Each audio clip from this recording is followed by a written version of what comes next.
Hello बच्चों, नमस्कार। आपका नवाबा यूट्यूब चैनल के बोर्ड आवर सेक्शन में स्वागत है। आज हम आपका जो बिहार बोर्ड का जो इंग्लिश का पेपर आपका हुआ था उसका हम क्वेश्चन पेपर लेके आए हुए हैं और यहाँ उसके ऑब्जेक्टिव का हम सॉल्यूशन भी आपके साथ करेंगे। और अगर अभी तक आपने हमारे चैनल को सब्सक्राइब नहीं किया है तो कर लें। दोनों चैनल हैं, नवाबा और बोर्ड आवर। यहाँ पे आपके बोर्ड से रिलेटेड जितने भी इंपॉर्टेंट वीडियोज़ रहती हैं, महत्वपूर्ण टॉपिक जितने भी हैं जिससे ज़्यादा नंबर का वेटेज रहता है, वो सभी यहाँ पे आपको कराए जाते हैं। तो अगर अभी तक नहीं किया तो जल्दी कर लें, नहीं तो बहुत सारे बच्चों ने इसका पिछले साल फ़ायदा उठाया है, तो आप भी इसका फ़ायदा उठाएं। मैथ के क्रैश कोर्स, कुछ इंपॉर्टेंट वीडियोज सभी वहाँ पर डाले जाएंगे टॉपिक के। तो चलिए हम आगे बढ़ते हैं बिना देर करते हुए और देखते हैं कि किस तरह का पेपर आया हुआ था। और अगर पिछले वर्षों के अगर क्वेश्चन पेपर आप 2-3 वर्ष को नहीं करते हैं तो ये परीक्षा की दृष्टि से आप गलती कर रहे हैं। आप पिछले 2-3 वर्षों के किस तरह से प्रश्न आए रहे हैं, किस तरह से टॉपिक के प्रश्न ज़्यादा पूछे जा रहे हैं, वो जरूर कर लें। तो पिछले साल का भी प्रश्न पत्र नीचे आपको वीडियो के नीचे मिल जाएगा डिस्क्रिप्शन बॉक्स में, तो वीडियो के नीचे डिस्क्रिप्शन बॉक्स में जरूर चेक कर लें। तो 2020 का क्वेश्चन पेपर पर चलिए आगे बढ़ते हैं। फुल मार्क्स आपको देख सकते हैं यहाँ पे 100 है, 100 नंबर है और 60 ऑब्जेक्टिव है और 11 लेंदी क्वेश्चन है, तो 71 यहाँ पे प्रश्न आपके हैं। तो चलिए हम देखते हैं सीधा किस तरह के प्रश्न आपके आए हुए हैं और यहाँ पे सॉल्यूशन भी हम उसका साथ में करते जाएंगे। देखिए, फर्स्ट में पूछा है, who received the Nobel peace prize on behalf of Aung San Suu क्यी। तो उसके जगह पे उन्होंने उनके बिहाफ में कौन नोबेल पुरस्कार मतलब लिए थे, रिसीव किए थे, वो यहाँ पर पूछा गया है आंग सान सिंह के। तो इसका आंसर होगा हर सन उसके बेटे ने उसको प्राप्त किया था। सेकंड नंबर प्रश्न आप देख पा रहे होंगे, पूछा हुआ the old women's house is situated outside of. बोलता है कि जो बूढ़ी औरत थी उसका जो घर था वो किसके बाहर स्थित था, तो वो गांव के बाहर स्थित था। ठीक है, तो इस तरह के सभी प्रश्नों के आप सॉल्यूशन एक बार मिला लें और देख लें कि क्या आप इसको कर पा रहे हैं या नहीं। चलिए हम नेक्स्ट प्रश्न में चलते हैं और देखते हैं कि किस तरह के प्रश्न आपके आए हुए हैं। यहाँ पे देखिए, थर्ड नंबर में पूछा गया है कि व्हेन अकोलिया सॉ खाली जगह ब्लैंक दिया हुआ on her frock she was angry. उसने क्या देखा तो वो मतलब कि गुस्सा हो गई, क्रोधित हो गई। तो यहाँ पर टेंस होगा इसका आंसर। फोर्थ का देखिए, यहाँ फोर्थ में पूछा हुआ है कि health and virtue can be found in the people of. आपको पूछा जा रहा है कि स्वास्थ्य और सद्भावना कहाँ के आदमियों में पाई जाती है। तो मेट्रोपॉलिटन सिटी में नहीं पाई जाती है, बिग कॉलोनीज में नहीं पाई जाती है, विलेजेस में पाई जाती है। तो इस तरह के सॉल्यूशन आप मिलाते चलिए। तो चलिए अगले पेज में हम चलते हैं। देखिए, अगले पेज में पूछा हुआ है, in the town the Nightingale is. Town में जो नाइटिंगेल है वो कैसा है, वो यहाँ पे बताना। तो म्यूट होगा कि वहाँ पे सभी लोग शांत रहते हैं, तो mute. Indian culture is amazing because of its myth, logic, vitality और करेज। तो यहाँ पे इसका आंसर क्या होगा मैं बता दे रहा हूँ। इंडियन कल्चर क्यों अमेजिंग है, तो इसके अपने वाइटैलिटी के कारण। ठीक है, तो चलिए हम नेक्स्ट पेज में देखते हैं और किस तरह के प्रश्न आपके आए हुए हैं। देखिए, यहाँ पे पूछा हुआ है इंडियन कल्चर इज अमेजिंग, ये हमने आपको करवा दिया। There was blank to look after sun and moon. तो देखभाल करने के लिए सूरज और चंद्रमा का कौन था, तो वहाँ पे कोई भी नहीं था उन दोनों की देखभाल करने के लिए। तो चलिए हम अगले प्रश्न में चलते हैं। अगले प्रश्न में यहाँ पे देख पा रहे होंगे कि 8th नंबर में पूछा हुआ है, according to Martin Luther King junior humanity can not be bound to blank and war. Humanity किसके अंतर्गत नहीं है, किसमें बाउंड नहीं करती है, तो यहाँ पे रेसिज्म इसका आंसर होगा। ठीक है, मार्टिन लूथर के अनुसार। तो चलिए हम अगले प्रश्न पर चलते हैं। अगले प्रश्न में देखिए पूछा हुआ है कि 9th नंबर में हम बता रहे हैं कि Martha's stories were listen to by the children with attention होगा इसका आंसर। मैं आपको बता दूं कि अटेंशन के साथ सुना जाता था उनके स्टोरीज मार्था का। ठीक है, तो इसका आंसर मैंने करवा दिया है। तो चलिए नेक्स्ट पेज में चलते हैं। नेक्स्ट पेज में देखिए पूछा हुआ है, who has written the poem the empty heart. तो द एम्प्टी हर्ट के पोएम किसने लिखा है, उसका पोएट का नाम यहाँ पे पूछा गया है। तो यहाँ पे देख लीजिए थूरन होंगे। ठीक है, उसके बाद देखिए the porter is out of. Porter किससे खाली था, तो मनी से खाली था, मनी वहाँ पे ख़त्म हो गया था पोर्टर से। ठीक है,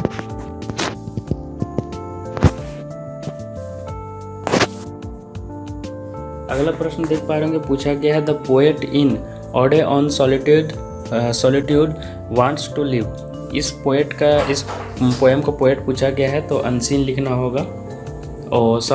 the poet in Ode on Solitude wants to live, कहाँ रहना चाहते थे वो यहाँ पे पूछा गया है पोएट। अगला देखिए, आंग सान सू की की फाउट फॉर, किसके लिए फाउट किए थे, suppression of the human spirit. जो इसका आंसर सप्रेशन होगा, किसी को दबाना, ठीक है। ह्यूमन आदमियों को दबाने के लिए उसके लिए फाइट किए थे जो उनको दबाया जाता है। चलिए अगला देखते हैं। अगला देखिए पूछ रहे हैं Gillu was buried under the, Gillu किस प्लांट के अंदर नीचे मतलब कि बरीड कर दिए गए, दफना दिए गए। तो यहाँ पे इसका आंसर होगा सोनजूहू पेड़ के नीचे, ठीक है। तो अगला प्रश्न देखिए, the two girls Malasa and Okalia had gone to the blank to pray, कहाँ गए थे, तो चर्च गए थे वो, ठीक है।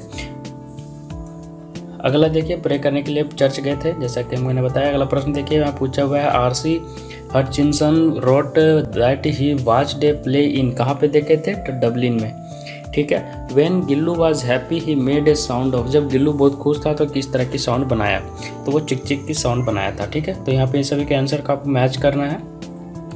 और जैसा कि मैंने आपको कहा है कि पिछले वर्षों के प्रश्न जरूर कर लें, ठीक है। 2019 का डाला हुआ है इस वीडियो के नीचे डिस्क्रिप्शन बॉक्स में, देख ले और जरूर से कर ले।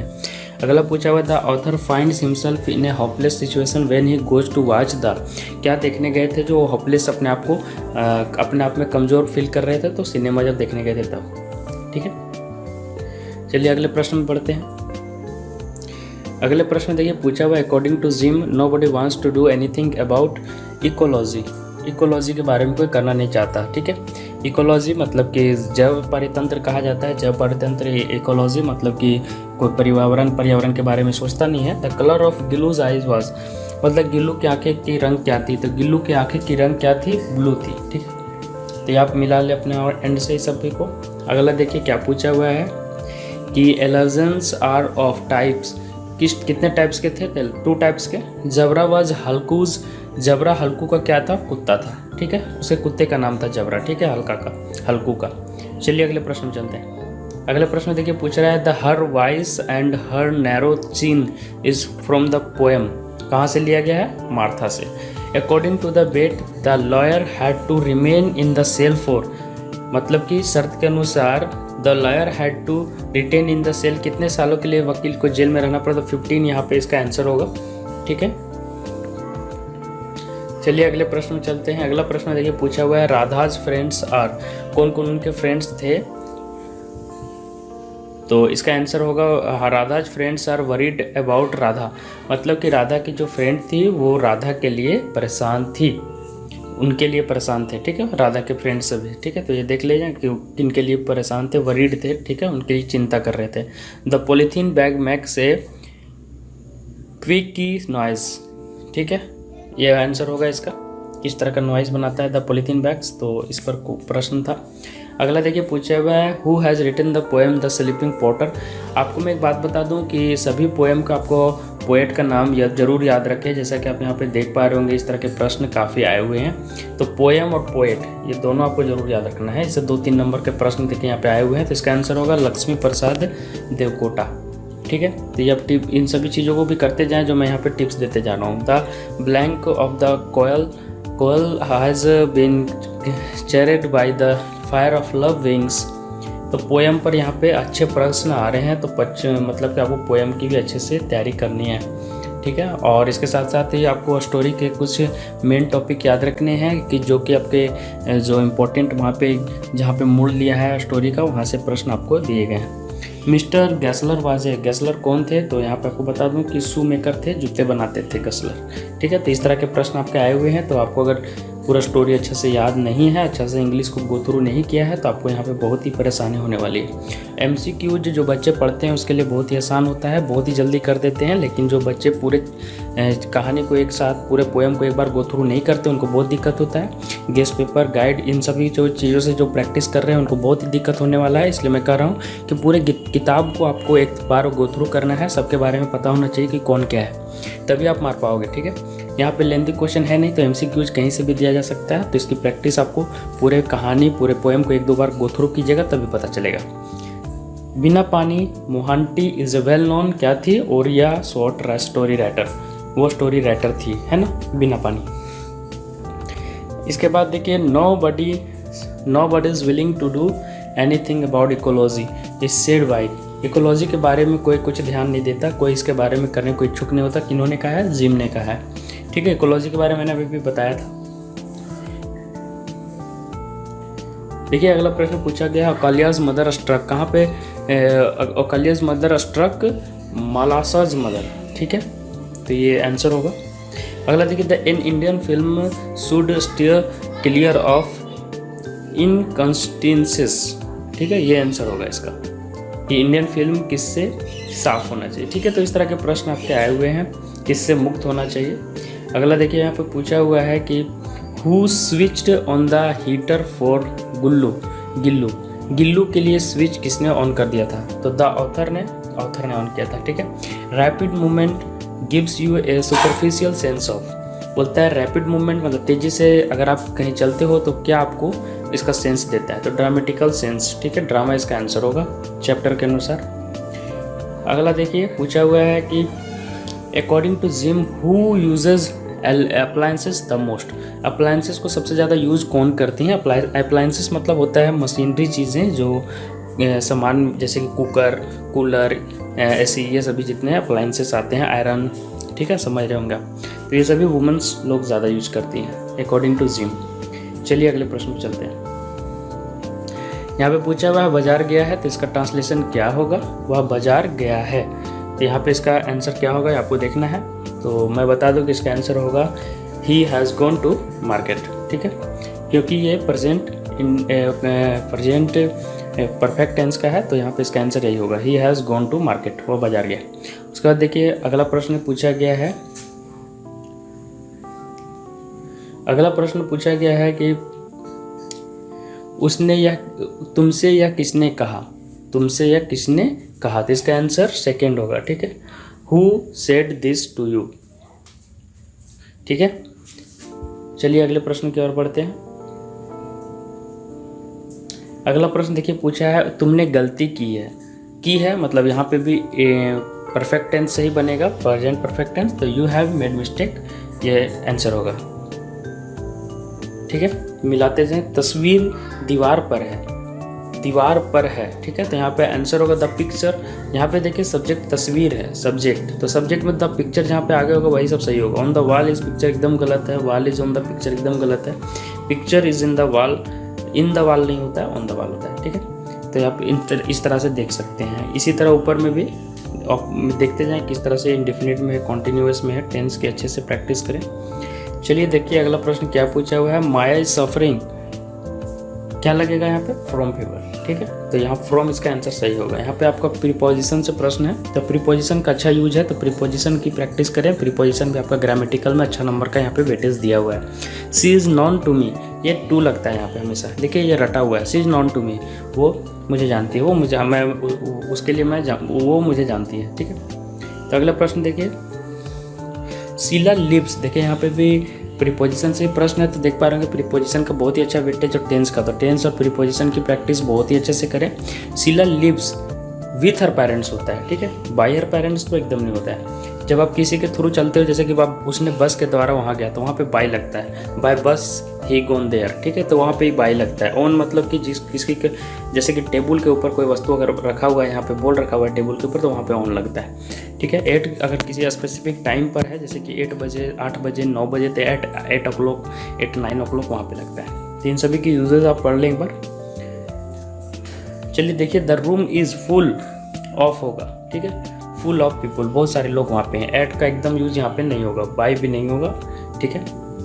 तो इस तरह से आप गलती चुन के भी आप 2-3 ऑप्शन जो आपको गलत लगेंगे उसको पहले आप हटा लें, और उसके बाद 1-2 जिसमें डाउट रहेगा एग्जाम में, तो उन दोनों पर फिर आप विचार कीजिएगा। बाकी जो गलत एकदम गलत लगता है सुनने में, उसको हटा दीजिएगा। अगला देखिए, यहाँ जब पूछा हुआ है रितेश टुमारो, कल आएगा, तो यहाँ पे टुमारो मतलब आने वाला कल होता है, जैसा कि आपको पता होगा यस्टरडे मतलब बीता हुआ कल, टुमारो मतलब आने वाला कल, तो आने वाला कल है मतलब यहाँ के फ्यूचर का बात हो रहा है, फ्यूचर का, तो फ्यूचर का जब बात हो रहा है तो वहाँ पे विल कम लगेगा, ठीक है, यहाँ पे कैम्प तो एकदम नहीं लगेगा, कम से नहीं लगेगा, ठीक है। तो इस तरह से आप देख लें। फिर पूछा हुआ है the portrait was on the wall, ठीक है, वाज लगा हुआ है, तो यहाँ पे हंग लगाएंगे, ठीक है, तो यहाँ पे इसका ए आंसर होगा, the portrait was hung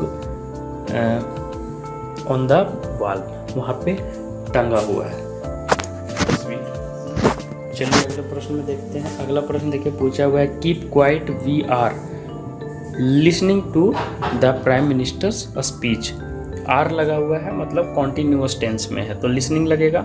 had listen, listen, यहाँ पे वर्ब का थर्ड फॉर्म तो लगेगा ही नहीं, तो यहाँ पे डी नंबर सही होगा। He blank a ghost last night, देखा उसने लास्ट नाइट देखा। यहाँ पे देखिए पास्ट पार्टिसिपल में बात किया जा रहा है, मतलब पास्ट में बात किया जा रहा है। लास्ट नाइट मतलब पिछले रात को, तो यहाँ पे हाई सीन नहीं लगेगा। हाई सीन वहाँ लगता है जहाँ पे तुरंत कोई क्रिया होगी जिसने उसने यह काम किया है, मतलब तुरंत किया है, अभी समाप्त हो गया, वहाँ पे परफेक्ट का यूज होता है। हाई सीन नहीं लगेगा। सिंग कॉन्टिन्यूअस एकदम यूज नहीं होगा। आर और are is am are was कुछ यूज नहीं हुआ है, तो यहाँ पे सॉइस का आंसर होगा इंडिफिनिट, पास्ट इंडिफिनिट का ये प्रश्न है। ठीक है, तो वर्ब का सेकेंड फॉर्म यूज होगा।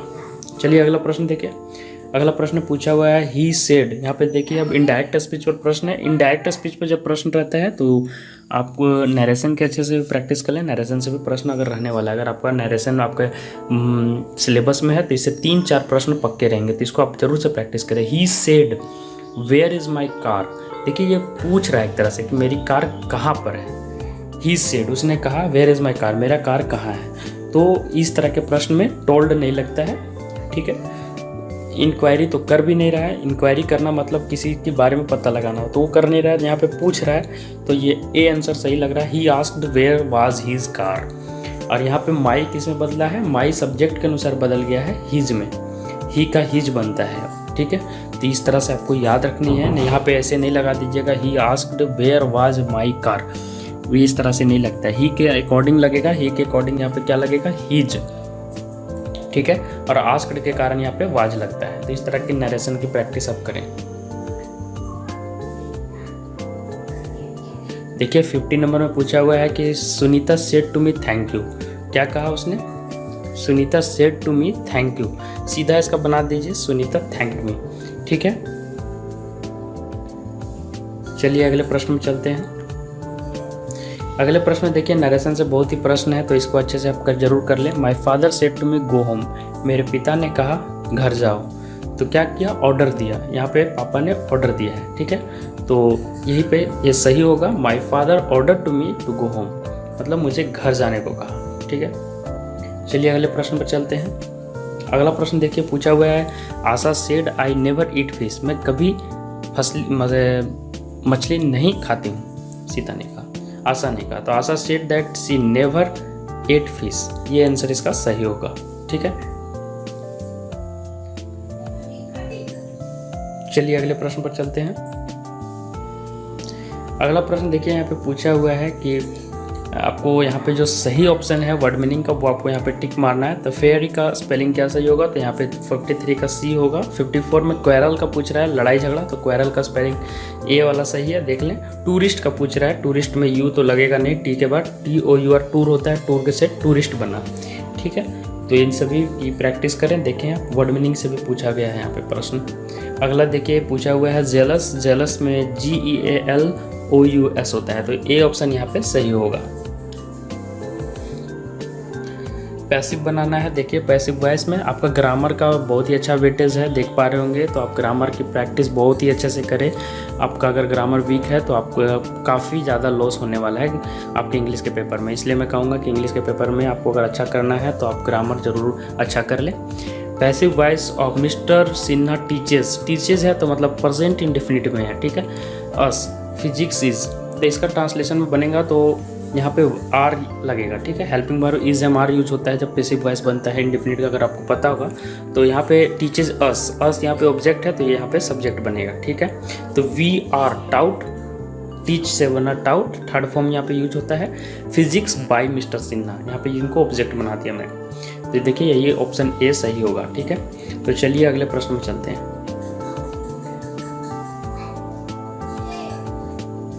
अगला प्रश्न पूछा हुआ है एक्टिव वॉइस पूछ रहा है यहाँ पे, इस भोजपुरी स्पोकन बाय हर यहाँ 58 नंबर में एक्टिव वॉइस ऑफ इस भोजपुरी स्पोकन बाय हर पूछा गया है। तो यहाँ पे इज यूज हुआ है और साथ में स्पोकन यूज हुआ है।